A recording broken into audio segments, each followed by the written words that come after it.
What's up, everybody? It's Angela here. Hey, I wanted to say I love you guys' feedback and questions, all the messages that you guys send me on Instagram and email. And I thought I would add a little something, maybe to even make this easier. If you go to addictionunlimited.com, right on the homepage, I put a voice recorder. You literally can leave me a voicemail right from our homepage. It's a couple of clicks. You guys, this is so fast and so easy. So keep the messages coming on Instagram, by email. I love all your feedback. And I hope you like this voice recorder. addictionunlimited.com, right on the homepage. Leave me a voicemail. I hope you love this episode. Enjoy. Hey, everybody. Welcome to the Addiction Unlimited podcast, where you get to learn everything you want to know about addiction and recovery. I'm your host, Angela Pugh, co-founder of Kansas City Recovery, life coach, and recovering alcoholic. To learn more about me, you can listen to episode 0 on your podcast app or find us on the web at addictionunlimited.com. Hi, everybody. Welcome to the Addiction Unlimited podcast. I'm your host, Angela Pugh. I'm here today with a wonderful friend of mine who's just always been a great supporter and mentor in my career, Dr. Louise Stanger. She has a company called All About Interventions. She does family style interventions and a lovely memoir called Falling Up. Welcome to the show, Dr. Stanger. Thank you so much for being here with me. Oh, I'm so excited to be here with you, Angela. And I'm so excited you're going to have a global impact on our community. I hope so. Oh, I'm going for global domination. You know, that's what I tell everybody. I love that. There's no slowing down for a while for me. That's great. I feel the same way. So fill in some blanks for us, for the listeners. Like, tell everybody who you are, what you do, because you'll do a much better job than I did. Oh my gosh. You know, I've been around a long time, so I do a lot of different things. I am an author. You know my book Falling Up. I have a new book coming out, a new textbook coming out called The Definitive Guide to Addiction Interventions, which I really like to shorten to CIS, Collective Intervention Strategies. And nice. What a cool thing that's going to be a textbook. That's amazing. Yeah, well, I'm really honored. Routledge, which is a huge textbook house, came to me and asked me to write.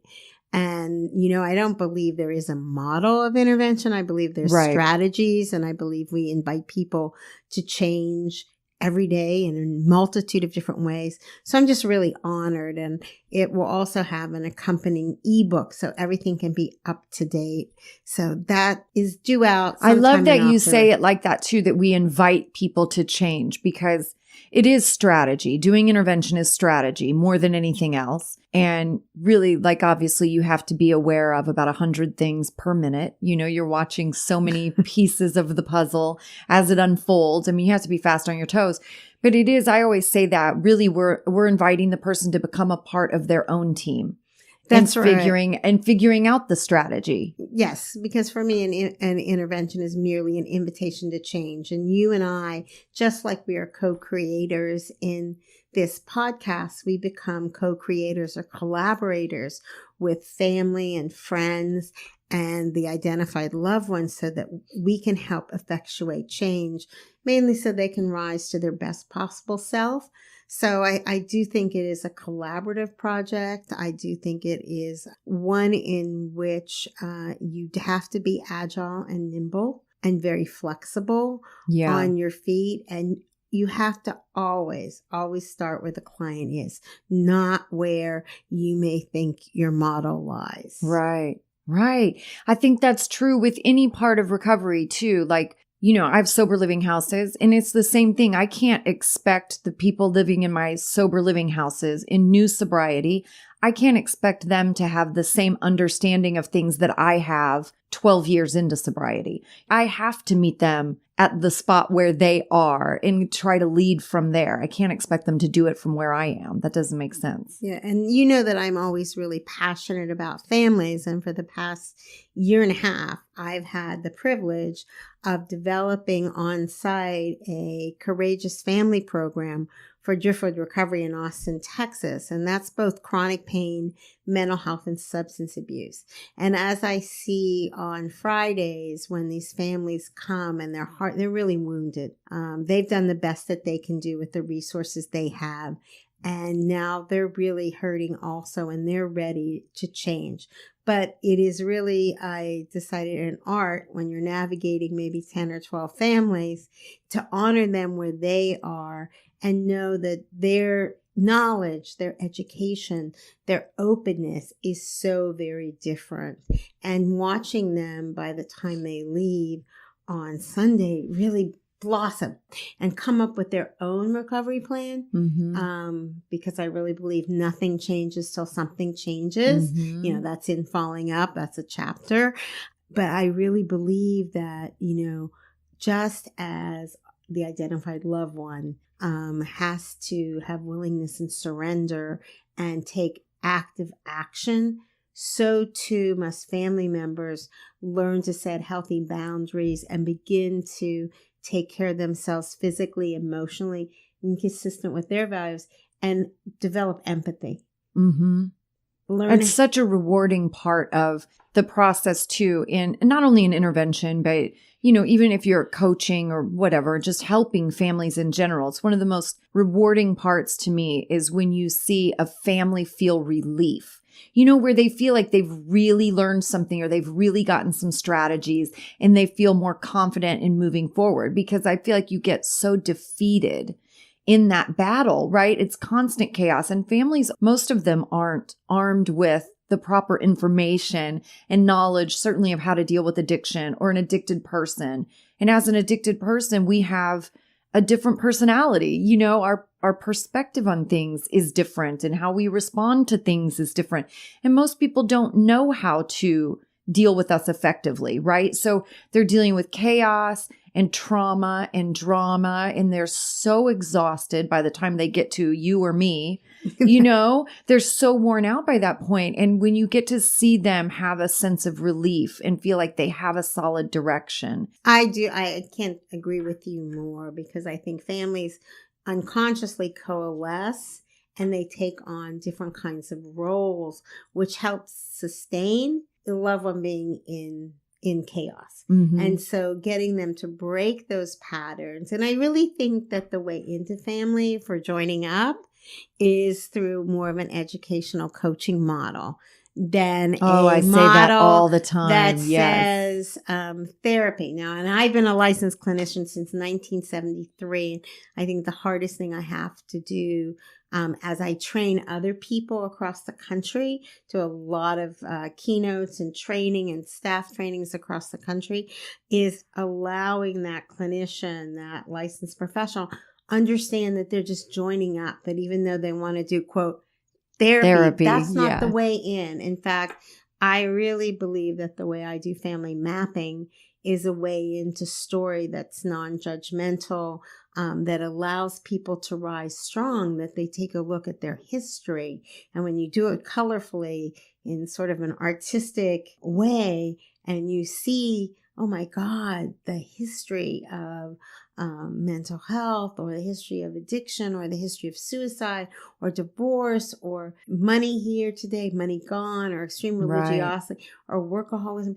It just pounces off on a page. Yeah. And I think doing it in an empowering way too. Like, I love recovery and the process of recovery and intervention. And I love being an alcoholic, because that was the catalyst for me to really start the journey of transformation, right? That was the thing that kind of got me into gear.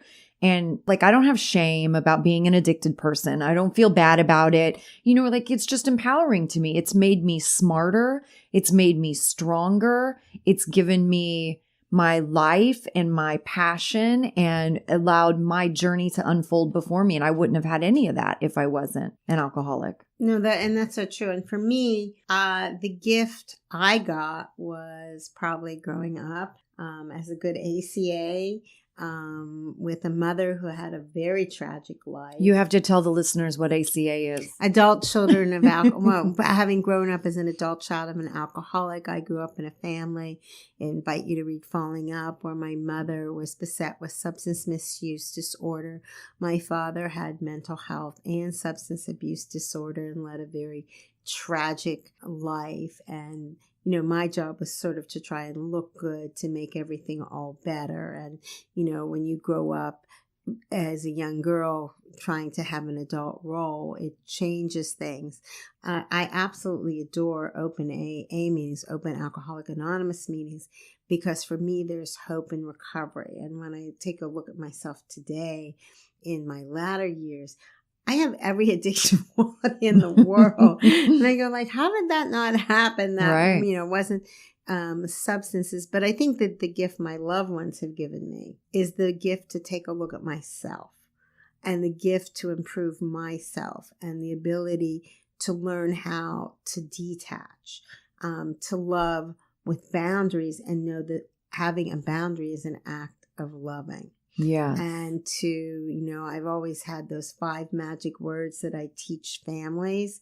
They're complete sentences, and they're so liberating. So my 5 magic words, are you ready? I'm I know ready. you know them. Yes. No. Really. Whatever. And oh. Yeah. Yes. And in interventions, I've been using yes as meaning even no. Yes, you are going to treatment. It's okay. The plane doesn't leave till 2:00. Yeah. Yes, I'm not going to be giving you any money. Yes, I am taking away your car. Yes, I'm no longer paying for your phone, which is a direct dial to your drug dealer. I love that. That's so good. And so yes is the most powerful word I know today, but it also empowers families, because I think they've walked in fear and trepidation. Yeah, definitely. So you may have just touched on this a little bit, but I wanted to ask too how you got into the field of addiction, because you are an academic. Mm-hmm. Yeah. So my life took many twists and turns, as you know, and I had the privilege of being recruited as faculty at the ripe old age of 20, when you don't know anything, to San Diego State School of Social Work. And it was San Diego State College. And at that time, I worked there for about 7 years, and then I came back. And like you, I was always entrepreneurial. Yeah. And I was always good at sort of getting money. And in those days at the university, alcohol and other drug prevention on a college campus was really a very important issue. The statistics at San Diego State was called by Playboy magazine at the time the #1 party school in the country. And so there were grants flowing in from the Department of Education, of which I got to write one and head up. At the same time, the rules were changing. Prior to sometime in the 1980s, and I'm not going to remember exactly, schools of social work, marriage and family, counseling, psychology, you name it, were not required to give students a course in substance abuse. Can you believe that? Wow. When you think about how prevalent and how co-occurring disorders. Yeah. I mean, this was novice. And so, historically at that time, Hazleton in Minnesota was considered the kingpin. Betty Ford Center in Rancho Mirage was just starting. And in between was San Diego. So my responsibility was to develop a semester-long course about alcohol, drugs, substance misuse, behavior. And we would bring in guest lecturers. And I will always be grateful for the day. Into my classroom, and I'm short, came this tall, stately gentleman. His name was Frank Picard. He had been best friends with Vern Johnson, who we know was the grandfather of intervention. He wrote a book called I'll Quit Tomorrow. And at the time, Mr. Picard was head of Springbrook in Oregon. And when he wrote a book, it was called Family Intervention. Mm-hmm. He spoke. I have no idea what my students were doing. I was mesmerized. He described my family to a T. I love drama. I am great in drama and crisis. You give me drama, you give me crisis, please. I am just ready on the spot. And so it was from him that I learned how to do interventions. He actually supervised me, and along the way, I sort of changed my tune and what I was doing. I like doing them with a team member. I believe that you get better service. I have my own way of interviewing, which later I developed, which is a qualitative research interview. But that's where I got all my training. And so as life would take it, and I always did interventions on the side, but I didn't know there was this gigantic world out here of treatment. I really didn't. I left San Diego State in 2004 because I wanted to try my hand being an administrator. And sometimes you have to thank people outside of the box for maybe making not the best mistake. I was very successful. I went to the University of San Diego and brought in the largest grant ever received by the university in alcohol. It was a parent-based intervention to reduce high-risk problematic drinking. At the same time, I was never cut out to be an administrator. I was cut out to be a collaborator. Yeah. So I did great at the grant and not so great at being an administrator. And I knew that I had to leave. I had to say goodbye. And at that point, I was in San Diego and I said, oh, I wonder what I'm going to do now when I grow up. I said, well, I really love this interventions. I had been doing them on the side, and I was in the midst of doing one. A 93-year-old gentleman had hired me to help invite his 63-year-old daughter to get help because she was substance abuse dependent, and he took forever. He had to wait for Thanksgiving to go by. He had to wait for Christmas. And the day after Christmas, we actually did the intervention. And it was, he was just a wonderful gentleman, and what a joy to be able to give his daughter that gift. And so someone took me, someone in the field said, why don't you come with me to this conference? So I went to a conference. It was in the Palm Desert. And all of a sudden, it was a totally different world. I came from academia. You had to submit papers in order to be picked to speak. In there, it was pay to speak. It was very different. And I, sort of started networking like you. I created my own website. I had no idea. And then the rest is sort of history. I think the gift I had was I'm a pretty good lecturer, and I'm really good with curriculum. And Ed and Marianne Spatola, who have a wonderful treatment center for over 25 years called Newfound Life in Long Beach, invited me to go to Palm Beach, Florida to speak on behalf of them at a national conference.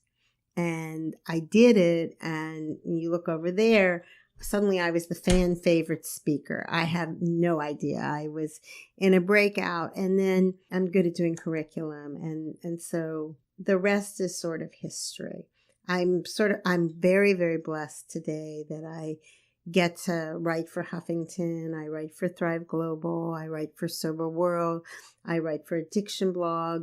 I am blessed that I get to speak at different conferences across the country, and I get to do them on things that I'm interested in. Yeah. Like everything from high wealth, high touch to in August. I am so excited. Someone actually is sponsoring me to speak about aging, the silver tsunami. It's not sexy like Fail to Launch or about young men, but wait, you will see that's going to be a huge issue. I'm excited in a week. Okay, give us a little insight what that is exactly. The silver tsunami? Yeah. Okay, so the silver tsunami, I don't know if you know the statistics, but there are... Well, I think this is... So... It's aging. Yes. And it's aging, mental health, and substance abuse and chronic pain. Okay, because that is the fastest growing addicted population. That's right. Yeah.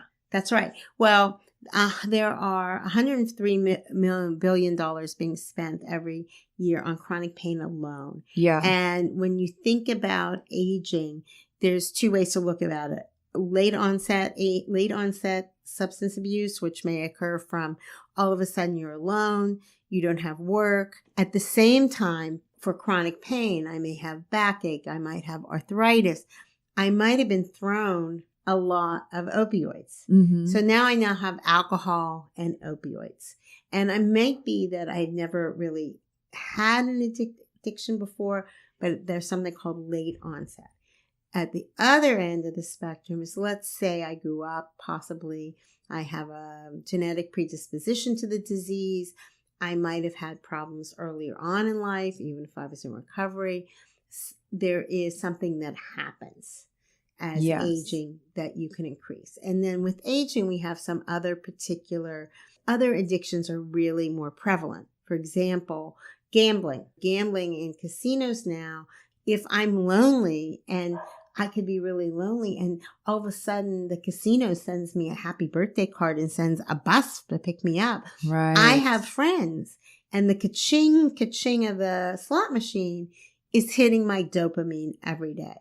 The other issues of aging, which people don't even talk about, deal with loneliness and depression. There is the scamming of loved ones. I was at a wonderful center yesterday, and the founder was saying, my mother gave $25,000 to someone from Nigeria. She thought that would be good. The grandparents scam, where I'm a grandparent, someone calls up and says, gee, do you know what's happened to one of my grandchildren? Very vulnerable population, and one in which, we need to be able to attune to, and maybe we need to branch out of just the treatment basis and be in collaboration with major senior housing developments, such as Brookdale out of Nashville is the largest provider of senior housing in the United States. Anyhow, I'm so excited because I've wanted to do that topic for so many years, and nobody's. I was just reading about this not long ago, also because I had an intervention,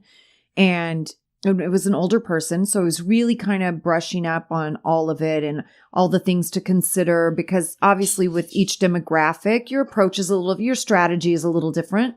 And a lot of the stuff I was reading talked also about that, like you touched on it a little bit, depression and things of that nature. And I was reading that where your own mortality is getting closer and you're losing family members and friends, right? And you start to feel more lonely, like your siblings are passing, your closest friends are passing.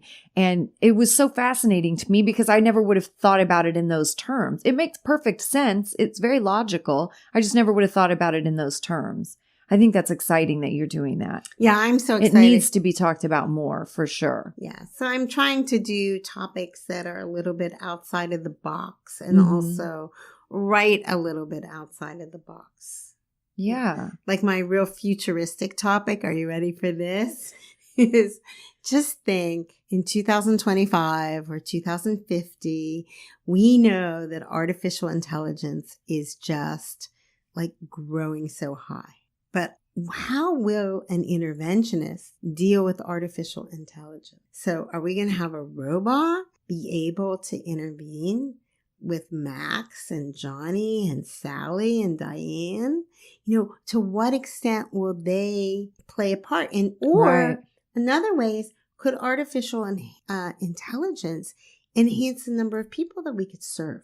Sure. Because really, we don't serve enough people right now. Right. Access to services is interesting. That's where I think AI will have a really interesting turn also. And can you program it? There's a study going on right now. It's a little unrelated, but it's very exciting, at the University of Southern California School of Social Work. And it is taking a look at how do we get teens who have been out on the street, maybe sex trafficking, how can we get them into a place? And what they were finding is they were using artificial. So you would ordinarily send a group worker out. They would start talking with the teens, and it takes 108 touches for a teen to come into treatment. Or a teen to come into a homeless shelter. Wow. That's because they're scared and they've been out a long time. So they've started using artificial intelligence because theoretically you would go out, you would figure who's the most important person. So, and when we do interventions, we try to identify now which person is really going to move this person to change. and we decide who that is. We tell, we in our heads know. Yeah. And the most amazing thing about this research is they have people picking who they think will be the natural leader. Artificial intelligence picks someone totally different, and they've been correct. Wow. Yeah. So, I mean, that's something if you're really thinking outside of the box. Yeah. But I think there's so much in this field. And the other thing, I guess, as I grow older is I'm so glad you're doing this podcast. And the reason is I believe in authentic collaborators. Yes. So often in our field, and I am a spokesperson, I mean, I teach ethics. It's not like I don't have an ethics pledge or anything, but so much of it is competition. Like if you do this and then I'll do that. And I always say that too. I'm not a competitor. I'm a collaborator. I want everybody to work together. And it's unfortunate in its own way, right? Because competition says that there's not enough business. And unfortunately, there is enough for everyone. I would love it if we ran out of business and we all had to find different work and addiction was cured. Like that would be fantastic, but that's just not the case. And yeah, and then to me, that's and then we have all these, I'm just jumping, all these forgotten populations that we never serve. So I was flying up to San Francisco on February 13th to do a training, but I was struck because earlier this year I had a client that became one of those statistics. If there's 155 people that die each day from opioid, one of my clients was that statistic. Right. And I thought a lot about sudden death because obviously I've experienced that in my own life. Mm-hmm. And no matter how you slice it, when someone overdoses, it's a sudden death. And I thought about all these families. If there's 155 people that die every day, then there's a minimum of, I don't know how many families that are affected by that. And there is no place outside of funeral directors or maybe religious institutions. Those families are lost. There's no service for them. They do not fit into a hospice group. They do not really fit into another type of group. And yet their hearts are breaking. And, they deserve a voice to be heard.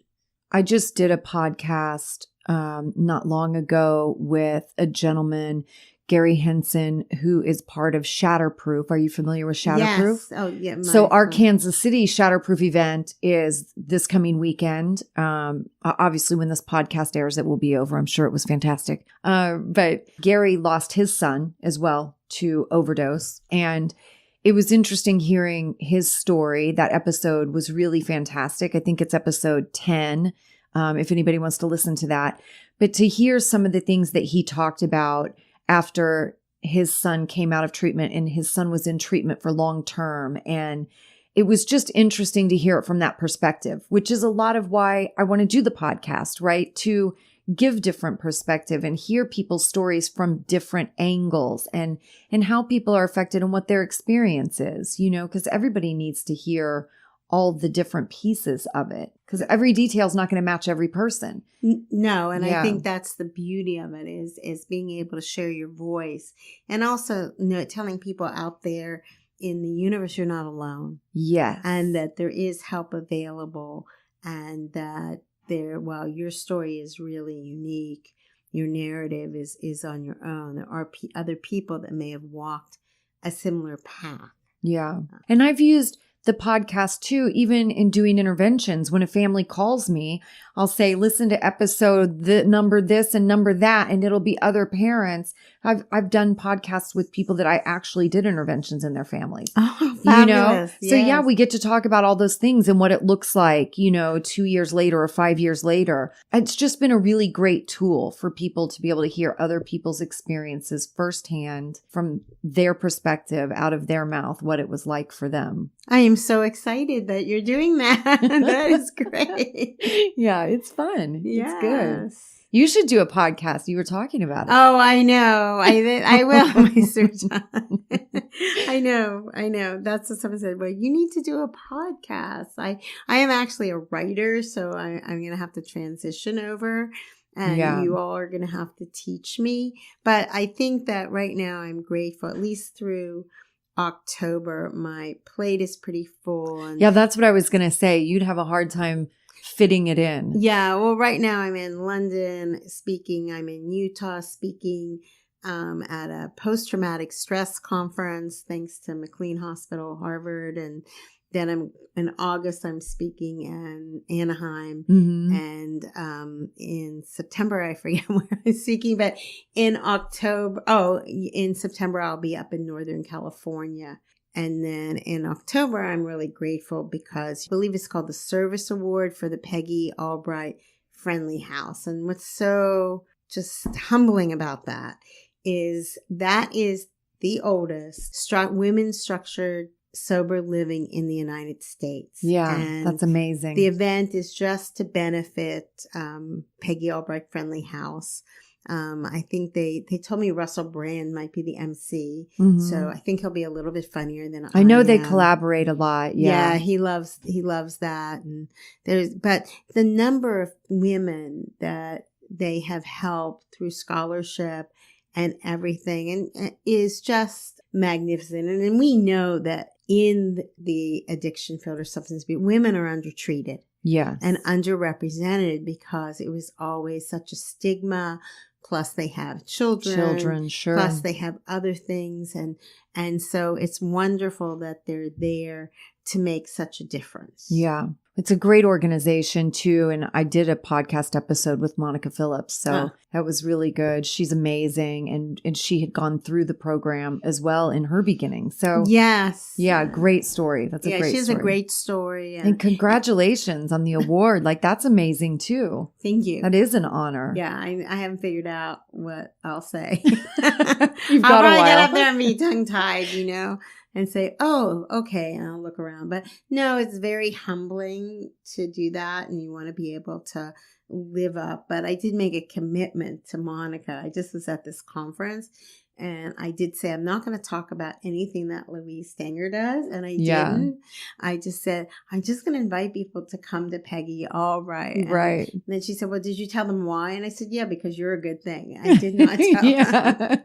But I think that, the profession itself is going to pivot and change. Yeah, sure. And I think it already has. And I think it's in a state of transition where large corporations are running it. And, my favorites are still the small mom and pop operations because you know who you're going to call, you know who the staff is, and you know who you're going to get. And my heart goes out to, and I really, if public people are watching this, I really invite them to call someone like myself or someone like you, because when you go out on the internet and you start searching for treatment, it is like the wild, wild west. And not all of what you see is correct.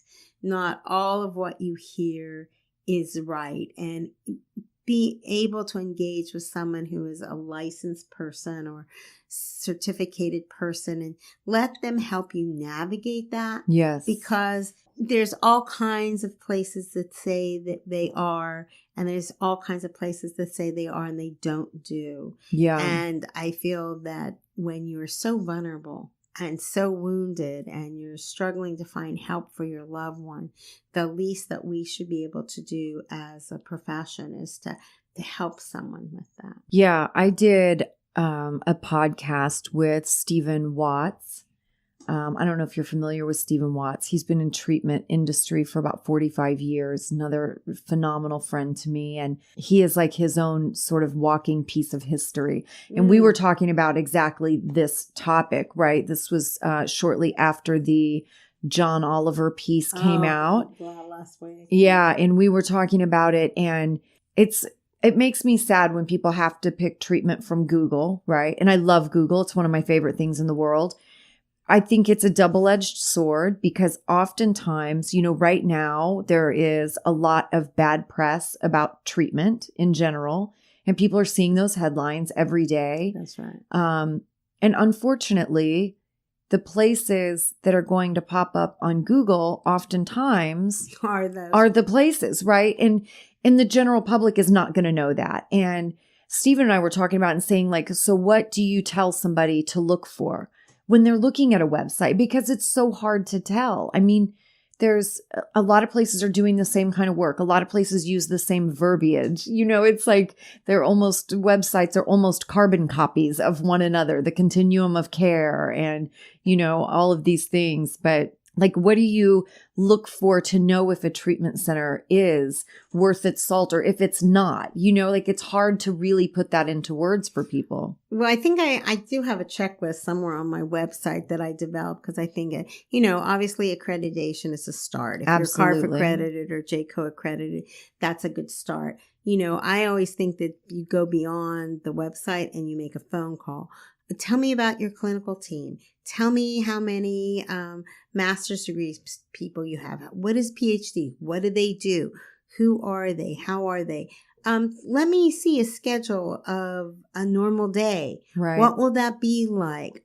Do you integrate or not integrate 12-step into recovery? How many private sessions will you see a week? What other types of activities do you offer? I mean, I think you have to be really on the lookout if you call someone and they say, "Oh, we'll just fly you there," that's a big red flag. Right. You have to be careful if a website. I once had a website. One said there was a golf course. There was like maybe the putting green. I don't know. Another one said there were horses. I couldn't find a horse anywhere.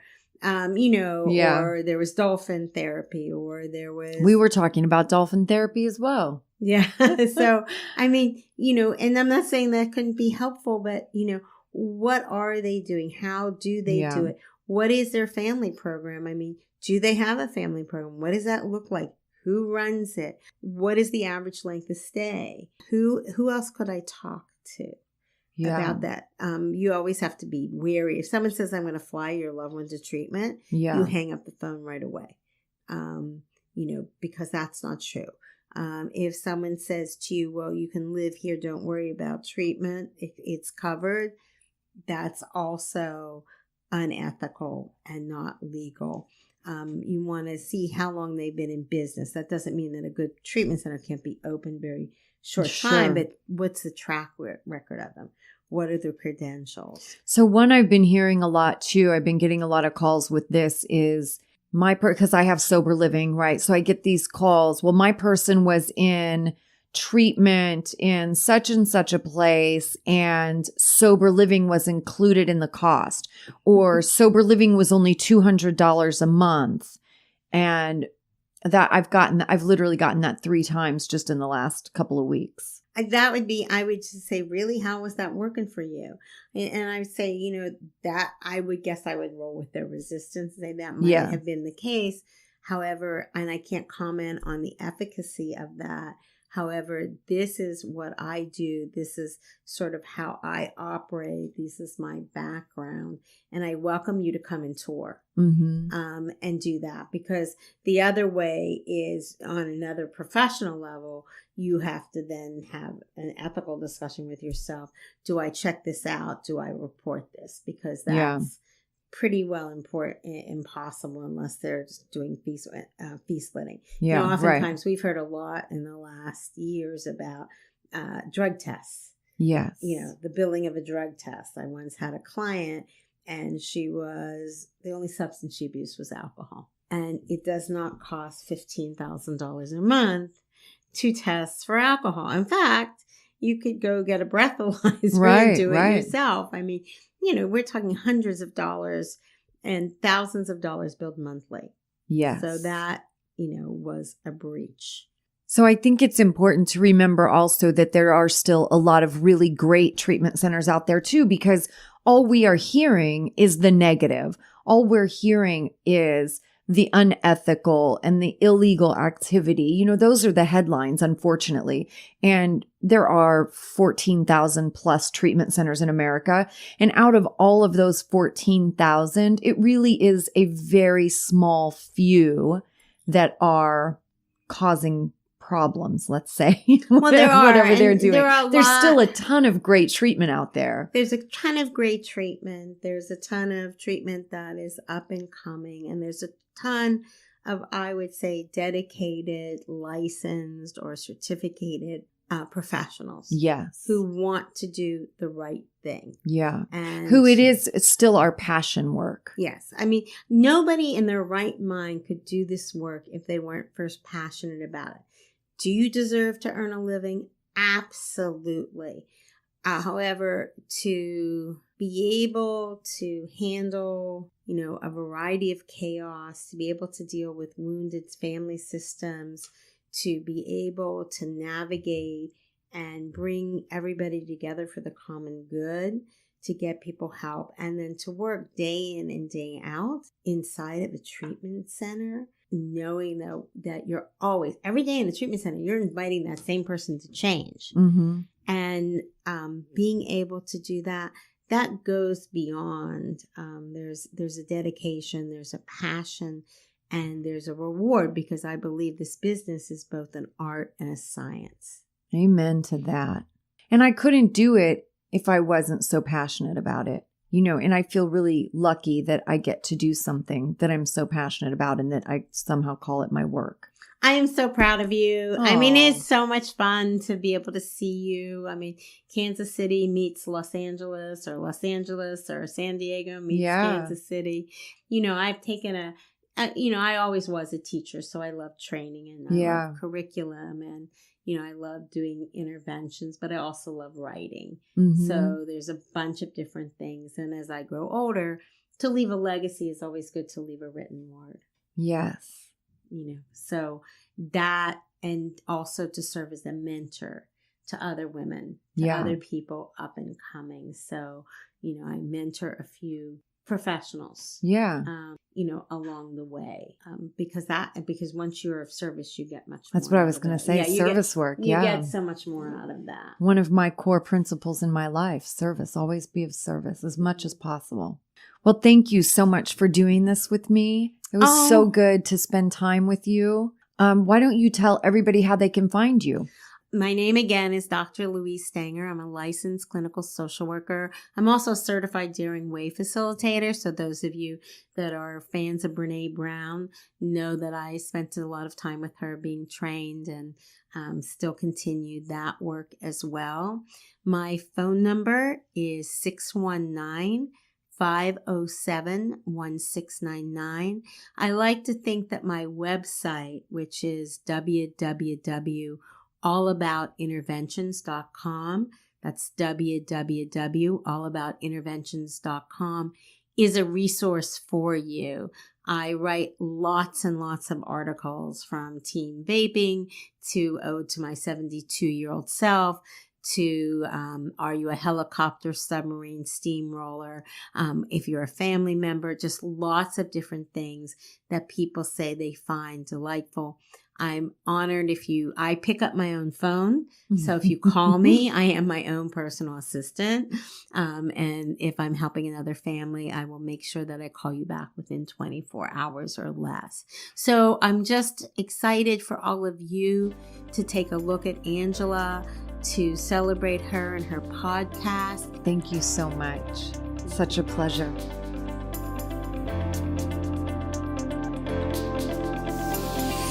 You've reached the end of another great episode of the Addiction Unlimited podcast. Candid and honest conversation about addiction and recovery. Be sure to visit us at addictionunlimited.com to join the conversation and access show notes and links to everything we talked about. Love this episode? Please take 30 seconds to subscribe, rate, and review on iTunes to help us improve and give you the information you want. Thanks for listening. See you next week.